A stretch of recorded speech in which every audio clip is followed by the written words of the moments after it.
A paz do Senhor, queridos irmãos e queridas irmãs. Hoje estaremos estudando aí a última lição do nosso trimestre com o título Novo Homem Jesus Cristo. Esse tema pertencente aí à doutrina da salvação, ou seja, soteriologia, mas vamos procurar na direção do Espírito Santo e no temor de Deus extrair o conteúdo para aplicação na nossa vida como servo de Deus, irmãos. Texto áureo. Até que todos cheguemos à unidade da fé e ao conhecimento do Filho de Deus, a varão perfeito, à medida da estatura completa de Cristo. Efésios capítulo 4, verso 13. Na época em que a carta aos Efésios foi escrita, cerca de 62 depois de Cristo, Paulo estava prisioneiro provavelmente em Roma. E havia na cidade de Éfeso arredores muitas doutrinas distorcidas, irmãos, e heresias capazes de desviar da fé os cristãos imaturos. Dentro do contexto, Paulo instrui os irmãos de Éfeso para que eles estejam cada vez mais firmes na presença de Deus. A unidade da fé aqui diz respeito ao ensinamento cristão, particularmente todo o conteúdo do Evangelho. Conhecimento do Filho de Deus aqui diz respeito não apenas ao conhecimento da salvação, mas a todo conhecimento sobre Cristo que o cristão venha a ter por meio da oração e do estudo da sua palavra. Caso o cristão não tenha vida de oração e um conhecimento aprofundado sobre a palavra, cedo ou tarde ele acabará ouvindo heresias e doutrinas distorcidas que o desviarão da fé. Verdade prática. A salvação em Jesus Cristo leva-nos à perfeição espiritual, moral e ética, porque Ele, embora Deus, foi o mais perfeito e completo dos seres humanos. Leitura bíblica em classe. João capítulo 3, verso 1 ao 16. E havia entre os fariseus um homem chamado Nicodemos, príncipe dos judeus. Esse foi ter de noite com Jesus e disse-lhe: Rabi, bem sabemos que é mestre vindo de Deus, porque ninguém pode fazer esses sinais que tu fazes se Deus não for com ele. Jesus respondeu e disse-lhe: na verdade te digo, que aquele que não nascer de novo não pode ver o reino de Deus. Disse-lhe Nicodemos: como pode um homem nascer sendo velho? Porventura pode tornar a entrar no ventre de sua mãe e nascer? Jesus respondeu: na verdade te digo, que aquele que não nascer da água e do Espírito não pode entrar no reino de Deus. O que é nascido da carne é carne, o que é nascido do Espírito é Espírito. Não te maravilhes de ter dito, necessário vos é nascer de novo.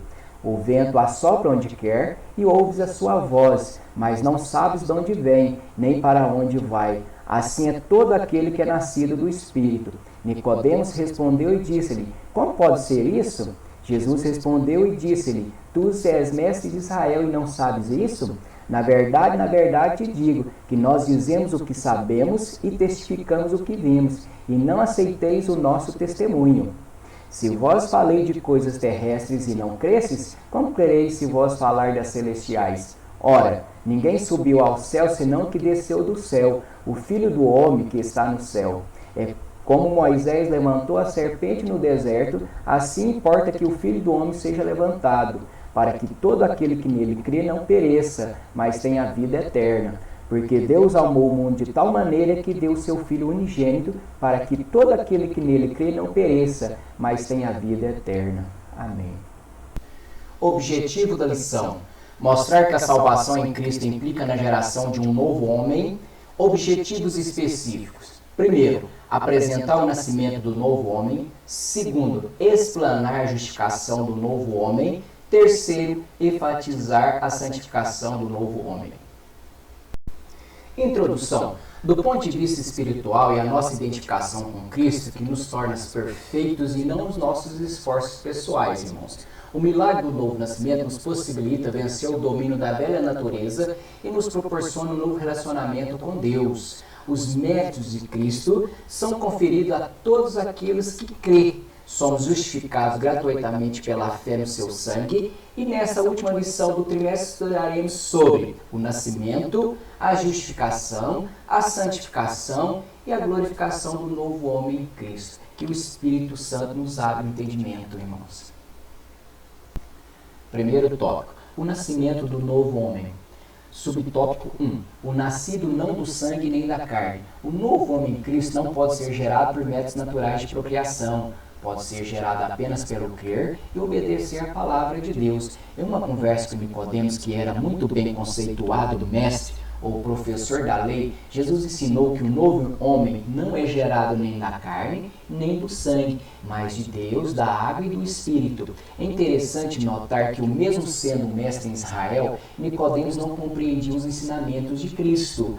E é bom que nós, principalmente os professores da escola dominical, notemos as palavras de Jesus para Nicodemos, em João 3:10. Jesus respondeu e lhe disse: Tu és mestre em Israel e não sabes isto? Lá em João 3:10, irmãos. Jesus disse a Nicodemos em outras palavras: Nicodemos, você é mestre, é professor e ensinador em Israel e não compreende o que eu estou lhe dizendo? O que você anda ensinando a seus alunos? Olha só, irmãos, você é mestre e professor e não sabes isto? É claro que esta reflexão não é apenas para os professores da escola dominical, pois todos nós, de uma certa forma, somos professores. Temos a obrigação de transmitir às pessoas, em nossa volta, todo o conhecimento adquirido sobre Deus e sua palavra. Mas muitos que se dizem cristãos não se importam em conhecer e prosseguir em conhecimento. Esses tais pode perfeitamente ouvir mais cedo ou mais tarde do que Nicodemos ouviu de Jesus. Conta-se que nos dias do grande evangelista Dallas Lyman Moody, que viveu no século XIX, milhares de pessoas se convertiam ao evangelho. Em uma das suas cruzadas, um homem barbudo, vestes em frangalhos e olhos avermelhados pelo uso do álcool, aproximou dele e disse-lhe: Obrigado, Sr. Moody, porque o Senhor me salvou. Moody olhou para ele e lhe disse: Certamente fui mesmo eu que te salvei, porque se for o Senhor Jesus Cristo, você jamais estaria assim. Essa história pode explicar a situação de milhares de pessoas que dizem salvas hoje em dia, mas que nunca nasceram de novo. A grande maioria das pessoas só nasceram uma só vez. Nasceram da vontade do sangue e da carne, ou seja, nasceram de seus pais terrenos e faz parte apenas de uma família natural, da família adâmica pecadora. Não se iluda, o homem não é filho de Deus nem por natureza e nem por nascimento. Jesus ensinou que o homem só pode tornar filho de Deus pelo poder de Deus. O homem natural não pode compreender as coisas de Deus, porque elas se discernem espiritualmente. Deus nos criou para ter um relacionamento espiritual com Ele e somente através do novo nascimento podemos compartilhar da vida espiritual doada por Deus. Este nível de relacionamento só é possível por meio da fé em Jesus Cristo, o Filho eterno de Deus. Amém. Segundo subtópico, nascido de Deus. Irmãos, o que significa nascer de Deus? Significa nascer do poder do Espírito Santo. Deus age no ser humano mediante a sua pregação. O apóstolo Pedro nos ensina que a palavra de Deus é que dá origem à nossa vida, sendo de novo gerados, não de semente corruptível, mas da incorruptível pela palavra de Deus, viva e que permanece para sempre. 1 Pedro 1:23. O novo nascimento é uma experiência real, porque aponta para uma nova transformação espiritual, moral e ética que pode ser constatada de forma visível e prática na vida do ser humano. O novo nascimento é uma experiência possível porque ele não se baseia nos méritos humanos, mas exclusivamente na misericórdia de Deus, que opera a nosso favor. O novo nascimento é um milagre que vem diretamente de Deus, que é operado como fruto da sua grande misericórdia. Pedro nos escreve: Bendito seja o Deus e Pai de nosso Senhor Jesus Cristo, que, segundo a sua grande viva esperança, pela ressurreição de Jesus Cristo dentre os mortos. 1 Pedro, capítulo 1, verso 3. Quando uma pessoa reconhece a sua necessidade de salvação e recebe o Senhor Jesus Cristo como Salvador, essa escolha dá ao homem o poder do novo nascimento. O novo nascimento é uma obra divina operada mediante a pregação da palavra de Deus e sendo, portanto, perfeitamente possível aos homens. Tiago nos afirma: segundo a sua vontade, ele nos gerou pela palavra da verdade para que fôssemos como premissas das suas criaturas. Tiago 1,18. O novo nascimento é uma experiência necessária, insubstituível, inadiável e urgente, visto que os homens morrem uma única vez, vindo isto depois o juízo. Irmãos, preguemos as boas novas, não vamos deixar para depois, pois somente com o novo nascimento opera as mudanças necessárias necessárias para a salvação e prepara a pessoa para a vida eterna.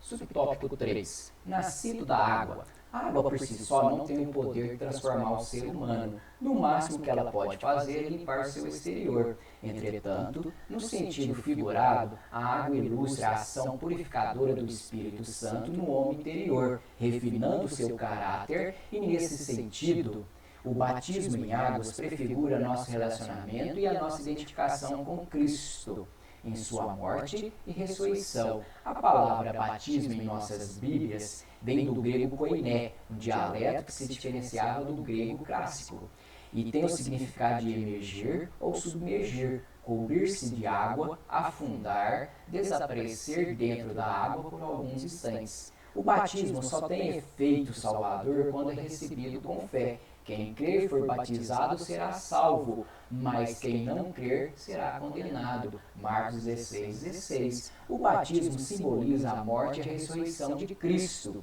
e também o renascimento espiritual daquele que o recebe como Salvador e Senhor. O batismo também é uma confissão pública em que a pessoa batizada faz notória, ou seja, conhecida, por assim dizer, o seu compromisso de andar de acordo com os ensinamentos de Cristo.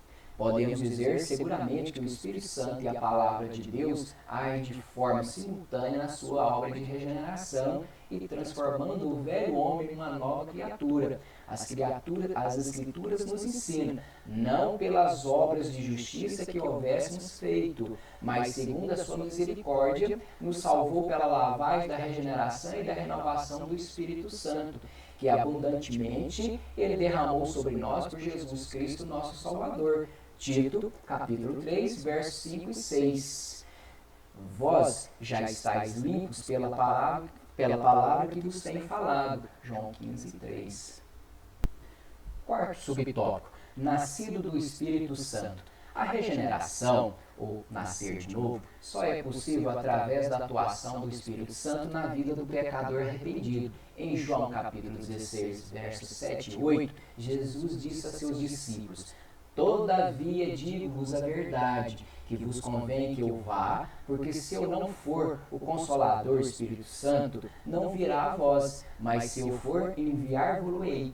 E quando ele vier, convencerá o mundo do pecado, da justiça e do juízo. Sem a atuação do Espírito Santo, é impossível o pecador arrependido ter consciência do que está em pecado, de que a justiça de Deus pode livrar ou condenar, de que o juízo de Deus está por vir. Somente através da ação sobrenatural do Espírito Santo que o ser humano pode se tornar uma nova criatura com Cristo Jesus. Assim que se alguém está em Cristo, nova criatura é. As coisas velhas já passaram, eis que tudo se fez novo. Segundo tópico, a justificação do novo homem. Primeiro subtópico, a inutilidade da justiça humana. Irmãos, por que as nossas obras são inaceitáveis diante de Deus como meio de salvação? Vejamos algumas respostas. Primeiro, lá em Isaías 64, verso 6, nós encontramos essa primeira resposta. Lá diz o seguinte: mas todos nós somos como um imundo, e todas as nossas justiças como o trapo da imundícia. E todos nós murchamos como a folha, e as nossas iniquidades como um vento nos arrebatam. Segundo, porque todos pecaram e destituídos estão da glória de Deus. Romanos 3:23. Não há ninguém que possa salvar a humanidade e a si mesmo, apenas Cristo pode fazer isso. Terceiro, a nossa iniquidade nos separa de Deus. Em Isaías 59, verso 2, o profeta deixa bem claro: mas as vossas iniquidades faz separação entre vós e o vosso Deus. Lá em Isaías 59, 2. Todos nós temos a natureza do pecado herdado de nossos pais terrenos, a velha natureza que herdamos de Adão. Somente o novo nascimento pode romper esse vínculo. Você não é pecador porque peca, você peca porque é pecador. Enquanto o homem estiver ligado ao primeiro Adão, ele se achará em fracasso. Jesus disse: quem está em mim e eu nele, esse dá muito fruto. João 15:5. Mas o homem natural não está ligado em Cristo, ele está ligado em Adão. E Adão é um tronco seco sem vida. Antes da nossa conversão, nós estávamos mortos em delitos e pecados. O processo do desligamento do velho tronco só é possível através do novo nascimento. E é necessário estabelecer um novo relacionamento com Deus por meio de Cristo. Paulo entendeu que precisava morrer para o pecado e para ressurgir com Cristo. Ele disse: já estou crucificado com Cristo, e vivo não mais eu, mas Cristo vive em mim. E a vida que agora vivo na carne, vivo pela fé do Filho de Deus, no qual me amou e se entregou a si mesmo por mim. Gálatas 2:20. Segundo subtópico, a maravilhosa doutrina da justificação. Para o pecador que pela fé recebeu Jesus, Deus lhe concede o perdão, o status de justo e também o direito de ser chamado filho de Deus. Mas a todos quantos receberam, deu-lhes o poder de serem feitos filhos de Deus, aos que creem no seu nome. João 1:12. Na carta aos Romanos está evidente essa doutrina. Leamos em Romanos 3:24-26. Sendo justificados gratuitamente pela sua graça, pela redenção que há em Cristo Jesus, a qual Deus propôs para a sua propiciação pela fé no seu sangue, para demonstrar sua justiça pela remissão dos pecados, dantes cometidos sob a paciência de Deus, para a demonstração da sua justiça nesse tempo presente, para que ele seja justo e justificador daquele que tem fé em Jesus. É maravilhoso saber que Deus encerrou tudo debaixo do pecado para usar de misericórdia para com todos. Em Cristo Jesus somos não apenas perdoados, o que já seria muito bom, mas além do perdão somos justificados. Ou seja, Deus nos dá o status de justo e nos considera como se nunca houvesse pecados.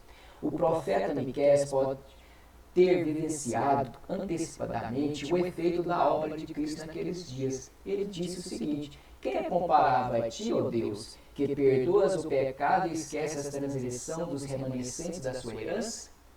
Tu que não permaneces irado para sempre, mas tem prazer em mostrar amor, de novo terás compaixão de nós, pisarás as nossas maldades e atirarás todo o nosso pecado nas profundezas do mar. Miqueias capítulo 7, versos 18 e 19. A obra de Cristo é tão perfeita que por ela o Deus onisciente exerce a sua soberania no sentido inconcebível de esquecer completamente as nossas transgressões. Vejamos o que diz o autor desconhecido aos Hebreus. Esta é a aliança que farei com eles. Depois daqueles dias, diz o Senhor, porei as minhas leis em seus corações e as escreverei em suas mentes. E acrescenta, dos seus pecados e iniquidades não me lembrarei mais. Hebreus capítulo 10, versos 16 e 17. Diante de tão grande obra, só temos mesmo que exclamar como Paulo: quem tentará acusação contra os escolhidos de Deus? É Deus quem os justifica. Romanos capítulo 8, verso 33. Terceiro tópico: o novo homem é justo. Aqueles que se arrependem de seus pecados e se convertem a Deus, ou seja, passam a andar em obediência à palavra de Deus, são aos olhos de Deus justificados pelo sangue de Cristo. Aos olhos de Deus é como se os tais aceitam a Cristo jamais tivesse cometido qualquer injustiça. Filhinhos, ninguém vos engane, quem pratica justiça é justo, assim como ele é justo. 1 João capítulo 3, verso 7. O efeito da justiça e a paz com Deus vemos em Romanos 5:1. Sendo, pois, justificados pela fé, temos paz com Deus por nosso Senhor Jesus Cristo. Cristo nos tornou justos e a barreira do pecado foi desfeita e agora podemos entrar em seu santo lugar. Por meio da cortina, isto é, por meio do seu próprio corpo, ele nos abriu um caminho novo e vivo. Nós temos um grande sacerdote para dirigir a casa de Deus. Portanto, cheguemos perto de Deus com um coração sincero e uma fé firme, com a consciência limpa das nossas transgressões e com o corpo lavado com água pura. Guardemos firmemente a esperança da fé que professamos, pois podemos confiar em Deus, cumprirá as suas promessas. Hebreus capítulo 10, versos 20 ao 23. Terceiro tópico: a santificação do novo homem, e primeiro subtópico, a santificação como posicionamento. No exato instante da sua conversão, o pecador arrependido passa a ser visto não apenas como justo, mas também como santo por Deus e pela igreja. Pedro afirma: Mas, como é santo aquele que vos chamou, sede-vos também santo em todas as vossas maneiras de viver, porquanto que está escrito, sede santos porque eu sou santo. 1 Pedro 1,15. Em Hebreus lemos, segui a paz com todos e a santificação, sem a qual ninguém verá o Senhor. Hebreus capítulo 2, verso 14. A santificação posicional é baseada nos méritos de Cristo. Veja o que a Bíblia diz. E por isso também Jesus, para santificar o povo pelo seu próprio sangue, padeceu fora da porta. Hebreus capítulo 3, verso 12. Nesse aspecto da santificação, é perfeito e não necessita ser aperfeiçoado. Vejamos em Hebreus 10, 10. Pelo cumprimento dessa vontade, fomos santificados por meio do sacrifício do corpo de Jesus Cristo, oferecido uma vez por todas. A igreja primitiva tinha o hábito de se referir aos irmãos como sendo santos. Filipenses capítulo 4, verso 21 e 22, Hebreus 13, 24. Atualmente é raro ver alguma igreja se referindo aos seus membros como sendo santos. Alguns irmãos chegam a dizer coisas do tipo, eu não sou santo não, porque quem é santo está no céu. Isso acontece pelo fato de muitos não entenderem o real significado da palavra santo. Em nossas versões bíblicas, a palavra santo no Velho Testamento tinha um significado de sagrado, que vive na lei divina, puro, separado das coisas profanas. No Novo Testamento, a palavra santo tem significado de separado dos hábitos mundanos, das coisas profanas, daquilo que Deus não se agrada. O cristão tem o dever de viver separado daquilo que Deus não se agrada. O cristão escolhe tomar a posição de viver como santo, e a santificação é um processo. Aqueles que são santos hoje precisam ser mais santos amanhã, ou seja, precisam estar a cada dia em nível mais profundo de comunhão com Deus. Segundo subtópico, a santificação como processo. O novo homem em Cristo, ainda que seja considerado santo,